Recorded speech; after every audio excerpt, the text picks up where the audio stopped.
ইয়া বায়ু তোলা মন খারাপ। ও কাকা মন খারাপ কিছে? আরে রোজা মোজা আইছে বুঝিনি তো, সামনে ঈদ চান রাইতে বুঝুন না, মার্কেট করতে পারবো একটা চাকরি মাকি তো আইছিলাম কিন্তু ভাই না কাকা। আরে তো আগে কইতা তুই রোজা লাগাত দি কইতে আর ওলা বড্ডাগারে আই সিলিংয়ে টাওয়ারে লাগা দিন হাতে কাপড় তোমার চাকরি করেন না কাকা। আই তো কইতারি না, কইতালে তো আমি কইতামি কাকা, কি আর মাথার টেনশনে ভালো লাগে না। আচ্ছা যা হোক অঙ্গা কাকা চাকরি একান দিলে করবা নি? আমাদের স্যার কি আছে নি কাকা? আছে আছে করবা নি তুমি? করুম কাকা, আপনি একটু চান ম্যানেজ করেন কাকা, কি করতে হবে এটা কোন, কি চাকরি এটা? আচ্ছা শুনো রোজার মাসে তো হইছে আলার গো যে এনে তো হাতের হেরে দি হানি হয় না, হাতের হেরে দি হানি লিলে হানি হয় না নামাদি। ও আচ্ছা আচ্ছা। তোমার বড্ডা হইছে আলা যেগুন এগুনে রোজার মাসে যেগুন হাতের হেরে দি হানি হয় না এগুনে কিছু রোজার মাসে দাম সকাত করে।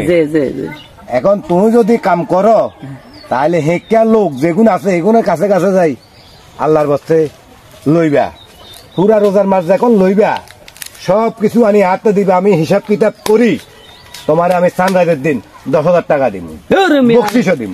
আপনি এটা কথা কইলেন মিয়া, কি শুরু করছেন আপনি মিয়া? রোজা কাইলা দিন মিয়া, আপনি এক কথা কইলি তো ভিক্ষা করতে হবে, থাকলে আপনি ভিক্ষা করতে হবে। আরে রাখিস ভিক্ষা তুই এনে করবি না, ভিক্ষা করতে হইলে তো একজন মালিক লাগে আর মতো মালিক লাগে। আপনি আসলে কাজ তো রোজা কাইলা দিন ভালো, এমনি তো বিল্ডিং এর এমনি তো করতেন কাজ। আমি খাবো খাবো